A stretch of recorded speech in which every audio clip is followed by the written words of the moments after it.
नमस्कार दोस्तों, स्वागत है आप सभी का टारगेट सिविल सर्विसेज एग्जाम में। तो देखिए यहाँ पे टेस्ट नंबर 107 शुरू हो गया। ठीक है, इससे पहले क्या 106 टेस्ट हम लोग कर चुके हैं। 24 अक्टूबर को एग्जाम है। ठीक है, तो आइए देखते हैं आज का पहला क्वेश्चन और आप भी साथ में हमारे बने रहिए।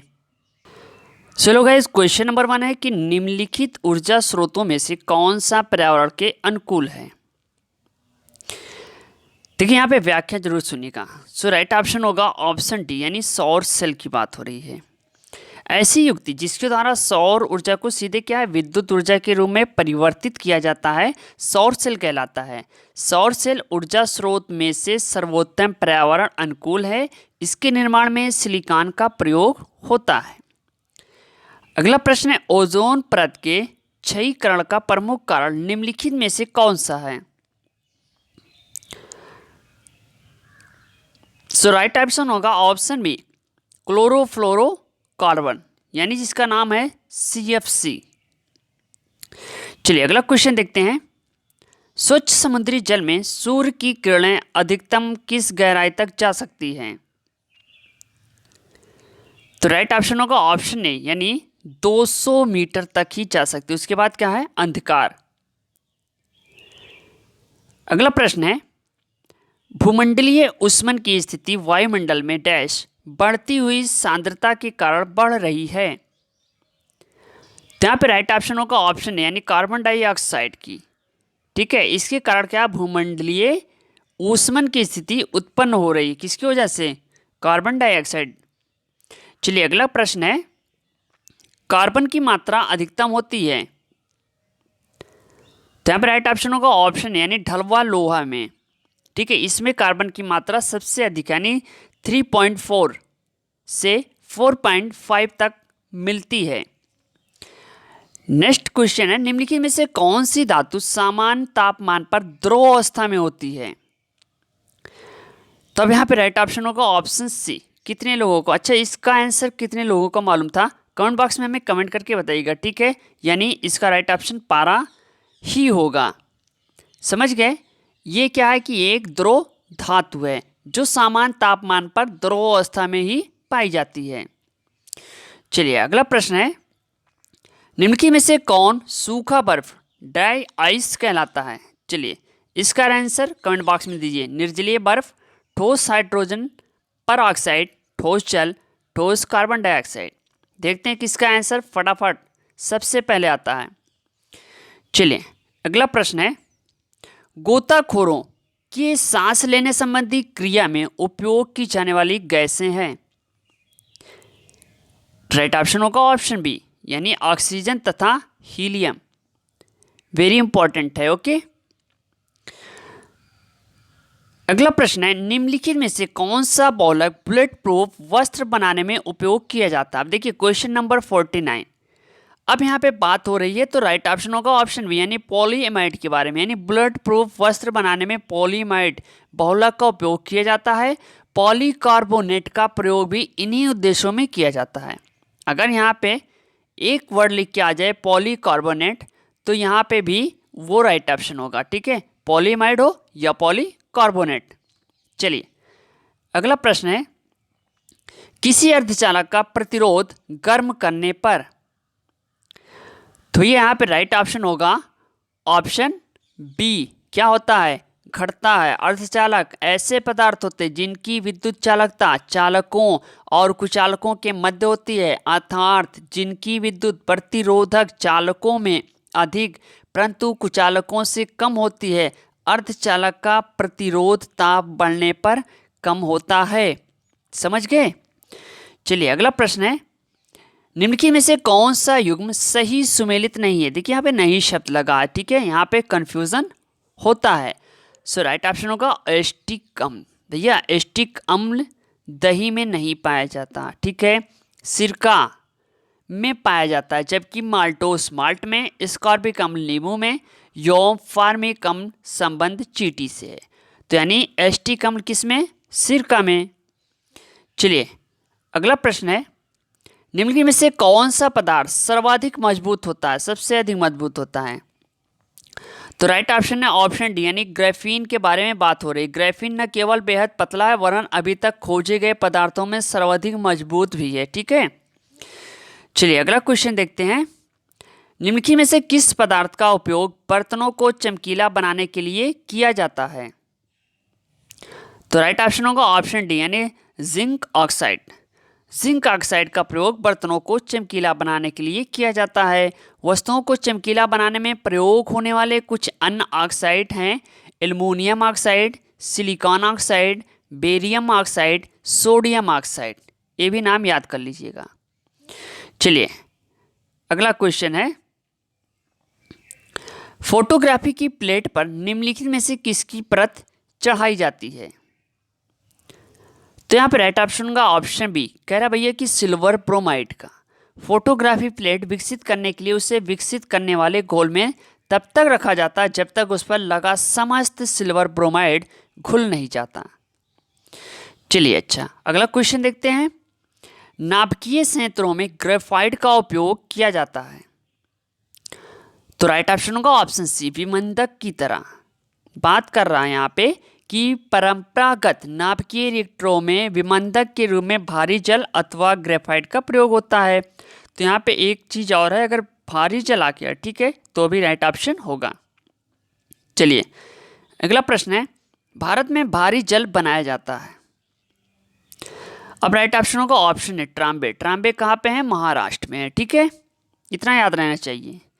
चलिए अगला क्वेश्चन है, सभी जैव यौगिकों में सर्वाधिक आवश्यक मूल तत्व हैं। तो राइट ऑप्शन होगा ऑप्शन बी भैया कार्बन। कार्बन की बात हो रही है कि संसार के सभी जैव पदार्थ कार्बनिक यौगिक से बने होते हैं। कार्बनिक यौगिकों में कार्बन अनिवार्यतः पाया जाता है। तो ठीक है, carbon is the right option. चलिए अगला क्वेश्चन है, निम्नलिखित में से किसके लिए जीपीएस प्रयुक्त होता है? राइट ऑप्शन होगा option C global positioning system. Question number 59, insulin होता है। इंसुलिन क्या है? स्टेरॉयड है, कार्बोहाइड्रेट है, वसा है या फिर प्रोटीन है? ये क्वेश्चन यहाँ पे है। चलिए बताइए।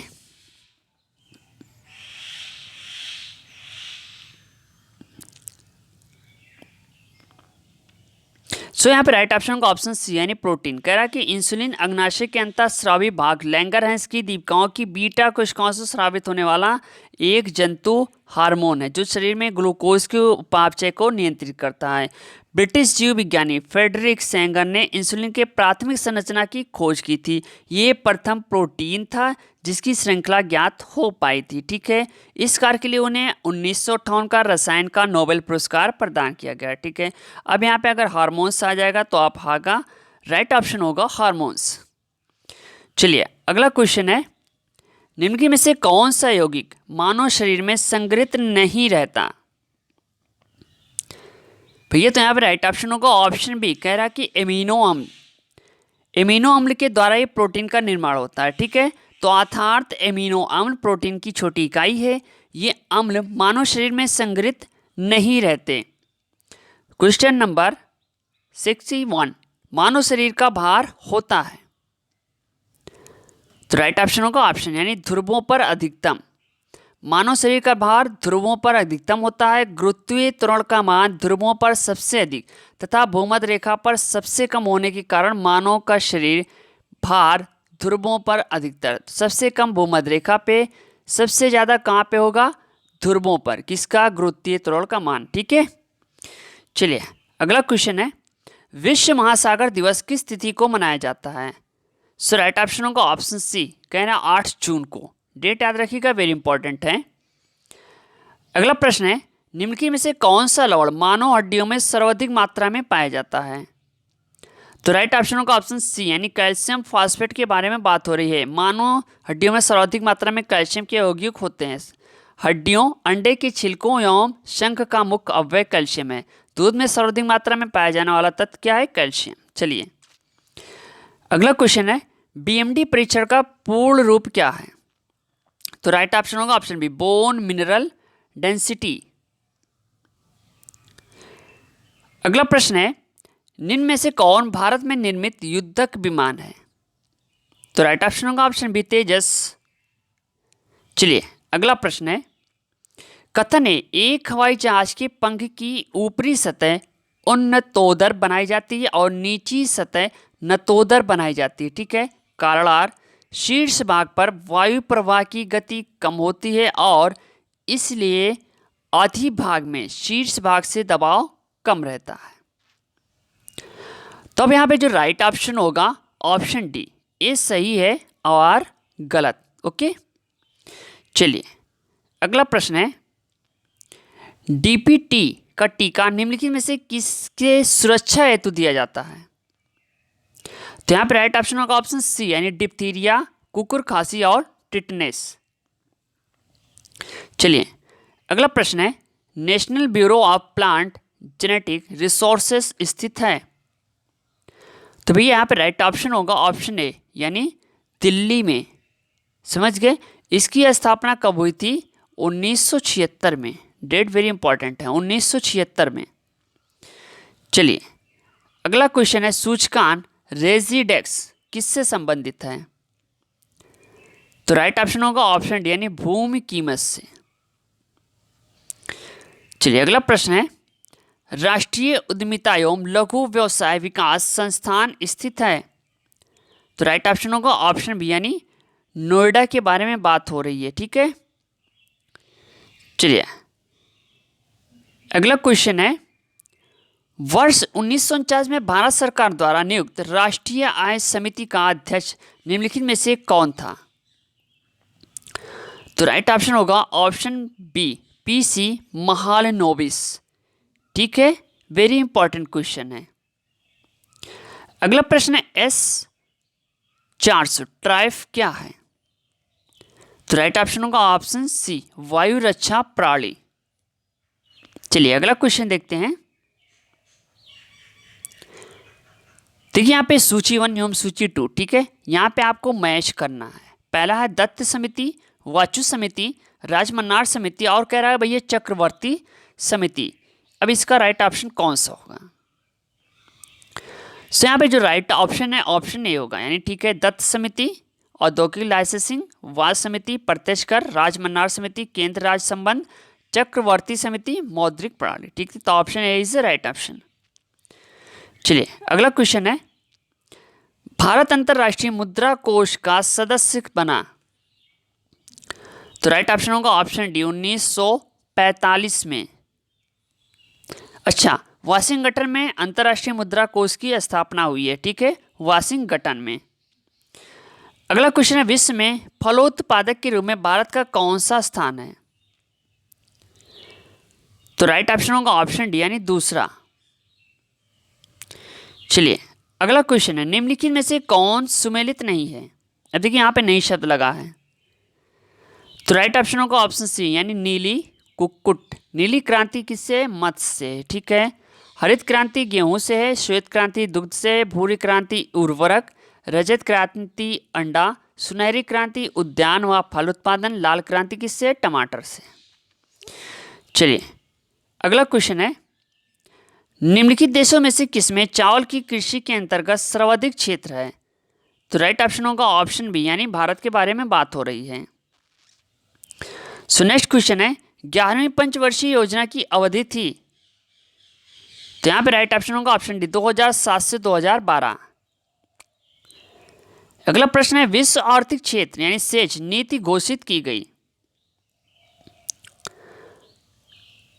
सो राइट ऑप्शन होगा ऑप्शन ए, यानी 2000 में, ठीक है। वेरी इंपॉर्टेंट है, ध्यान दीजिएगा, 2000 में। चलिए अगला क्वेश्चन है, निम्नलिखित दशकों में से किसमें भारत में जनसंख्या वृद्धि दर उच्चतम थी यानी हाई थी? तो देखिए यहाँ पे राइट ऑप्शन होगा ऑप्शन बी, यानी 1961 से 1971। वेरी इंपॉर्टेंट है, कई बार ये क्वेश्चन रिपीट किए गए हैं।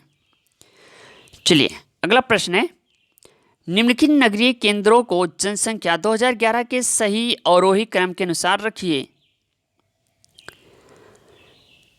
तो राइट ऑप्शन होगा ऑप्शन बी, ठीक है, गाजियाबाद, आगरा, वाराणसी और मेरठ। चलिए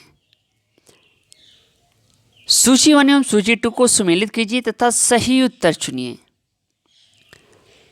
तब देखिए यहाँ पे राइट ऑप्शन होगा ऑप्शन बी, यानी ए का दूसरा, बी का तीसरा हो जाएगा, सी का पहला और शाहनामा फिरदौसी। ठीक है, तो ये आपके मैच हो रहे हैं। सो फ्रेंड, ये रही वीडियो और ये रहे क्वेश्चन आपके यूपीपीसीएस के। सो फ्रेंड, अगर आपको क्वेश्चन अच्छे लगे हो तो लाइक करो और ज़्यादा से ज़्यादा शेयर करो। ठीक है, मिलते हैं हम नेक्स्ट वीडियो के साथ। Thanks, best of luck, thank you, धन्यवाद, जय हिंद, जय भारत।